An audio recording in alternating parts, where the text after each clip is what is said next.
สุขสบายดีเจริญศีลเจริญธรรมเจริญพรออกตนญาติโยมที่เข้ามาเบิ่งมื้อนี้ก็แม่นวันที่6ตุลา2025เนาะมื้อนี้เฮารับกิจนิมนต์มาที่งานแม่ออกเก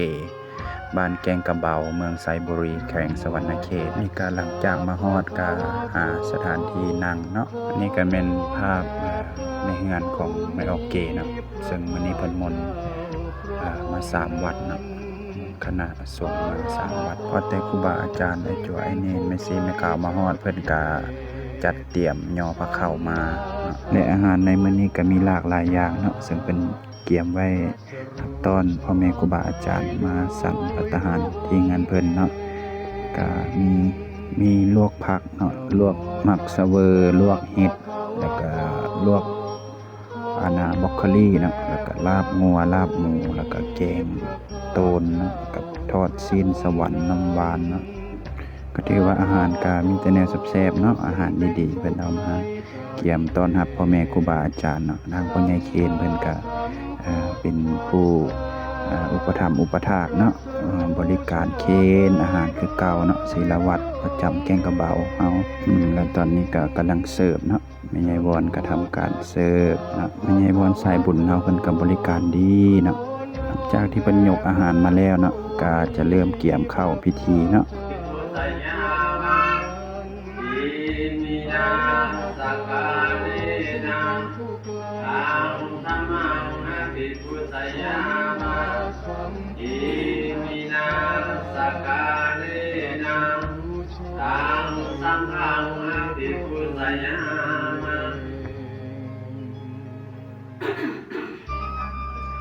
อัลลาหังสัมมาสัมพุทโธภะคะวะพุทธังภะคะวันตังอะภิวาเทมิสุขะโตภะคะวะตาธัมโมธัมมังนัมมัสสามิสุปฏิปันโนภะคะวะโตสาวกสังโฆสังฆังนามามิสัพเพกัมเมจุเปสิกขาลัตตันเตตาลิเกมเนตเปรัตเตจักขมิตรโลนาคาเนเกยังวัตุเวเกเตโมมาเจตุเทวะสารวิธมิภะคะตังนาคาติสัตตาสัตติเกยังวะวะโรจนังสาโตเม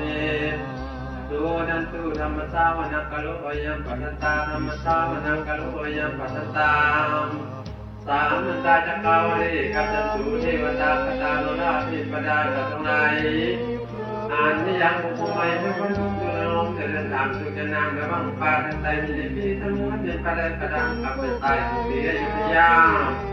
ตามไปคว้าเดินไม่น้ำเป็นเจตุประเทศผู้เทวดาเทวนาอุลตาได้ที่หาสถานมาเรื่องสิริก็ดีเหมือนนี้มีจำนวนและศรัทธาของทั้ง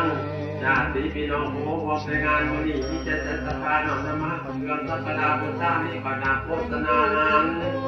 ขอท่านทั้งหลายจะมาเสียงสัตย์การโปรโมทนั้นมาประกาศทั้งหลายในกราบัติที่พวกกันเดินนะภาวะโตอะระหะโตสัมมาสัมพุทธัสสะนะโมตัสสะภะคะวะโตอะระหะโตสัมมาสัมพุทธัสสะสาธุสาธุผู้ขายทั้งหลายมีของทานอันมีหลายวันหน่อยว่าได้กินขัดคอยพระมัวยอดใส่หัวท่านพ่อยืดเต็มต่อเดือดใจดีนางเขาละดีจัดจืดหมายถึงไว้ทุกคนทางบุคคลทั้งสี่ขอผู้ดีชมขอจงมานิยมเจ้าของท่านทุกขาทั้งหลายหมายมีตนว่าเขานำโฆษณาอาหารกับทั้งปัจจุปัจจัยทั้งหลายเหล่านี้ขอจงเป็นผลเป็นกุศลนำคำนำสู่ในตัวนี้และตัวหนาถ้าหากว่าผู้ขายทั้งหลายหากเดียววุ่นวายอยู่ในอาการทุกตานี้ขึ้นชื่อว่าให้ทรัพย์อปัญญาข ขอจะมีแก่ผู้ขาทั้งหลาย ขอจงได้ชื่อว่ามนุษย์สมบัติสวรรค์สมบัตินิพพานสมบัติดังปรารถนา มาดีด้วยเถิดสาธุประการหนึ่งได้มีจมูลศรัทธาคือเบเกวรจิตครอบครัวมีแต่ศรัทธาผู้ที่ส่วนบุญส่วนกุศลเพื่อนี้ไปให้ผู้สร้างวรจิตพอใสผู้ละเอียดผู้ที่รับลวงไปสู่ปรโลกภายหนาเบื้องบนแต่พรหมโลกลงมาเบื้องต่ำดาวเวทีขึ้นมาเบื้องขวางตลอดอนันตจักรวาลถ้าหากว่าผู้เกี่ยวนั้นหากมารับบ่ได้เป็นต้นเมเกขอพาคำเทพเจ้าเหล่าเทพาคือแม่น้อยธรณีผู้มีหูแก้วตาทิพย์จงนำข่าวสารการกุศลนั้นนี้ไปบอกเล่าให้ผู้เกี่ยวนั้นด้วยเถิดถ้าตกทุกข์ขอให้พ้นจากทุกข์ถ้าถึงสุขขอให้สุขยิ่งขึ้นไปตราบต่อเท่าเข้าสู่พระนิพพานในอนาคตการจะมาเบื้องหน้านั้นเถิดสาธุอิมานิมายังปเตโภชนาภัสนังนานาปริคาลังปัจจยทานังภิกขุสังคัสสาโอโนสยามาสาธุโนพันเตภิกขุสังโฆอิมานิโภชนาภัสนัง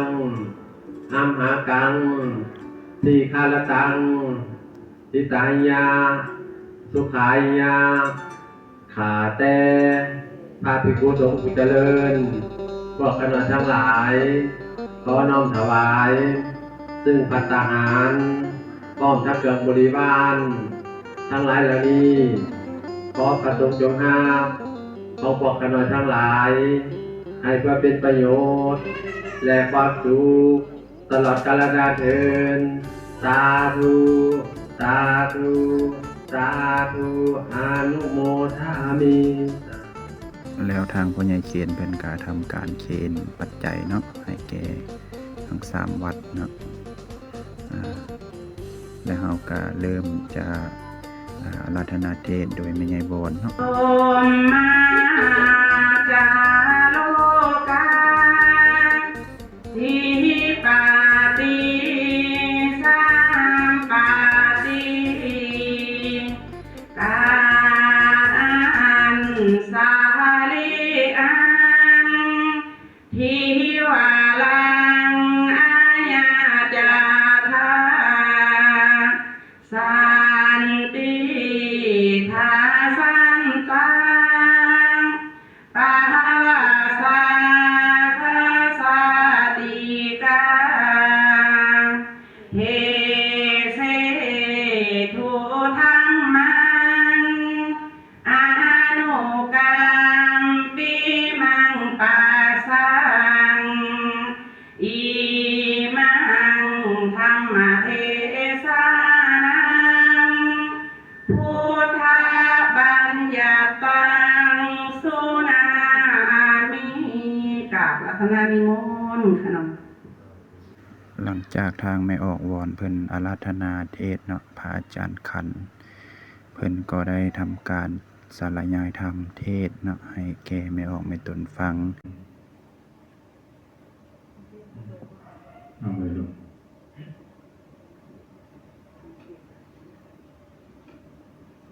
การทำนี้จะได้เจริญงอกงามไปบุญคุณสุขในศีลในธรรมในคุณงามความดีไม่หนาที่การงานให้ยิ่งมีขึ้นไปโดยทั่วกันทานทุกคนโดยเทิน สาธุสาธุสาธุอนุโมทามิสาธุอิมังเท ติภาวนังสัมมาทิฏฐามิอันตถานิมายาปันเตอาภุตามะภุกิตามะยังภุการานิยาสาธุกันเตสาธุกันเตอายังวัตนังสักโลยังวัตนังสักโลยังวัตนังสักโลโอกาตาเทวตารัตนังคโลมาสาธุ หลังจากเทศน์แล้วเนาะพระสงฆ์ก็ได้ทำการสั่นอาหารแล้วก็จบพิธีในมื้อนี้เนี่ยก็ขอให้เจ้าภาพเจ้ามูลศรัทธาเนาะจงประสบพบแต่สิ่งดีๆเข้ามาในเฮือนในศาลมีนานาโภคทรัพย์สมบัติเด้อกินอย่าบกจกอย่าลงให้ได้เป็นเศรษฐีใจบุญค้ำจุนศาสนาสืบไปคิดหวังปรารถนาสิ่งใดก็ขอให้ได้สมดังความมุ่งมา่ปรารถนาทุกคนทุกท่านด้วยเทินสาธุ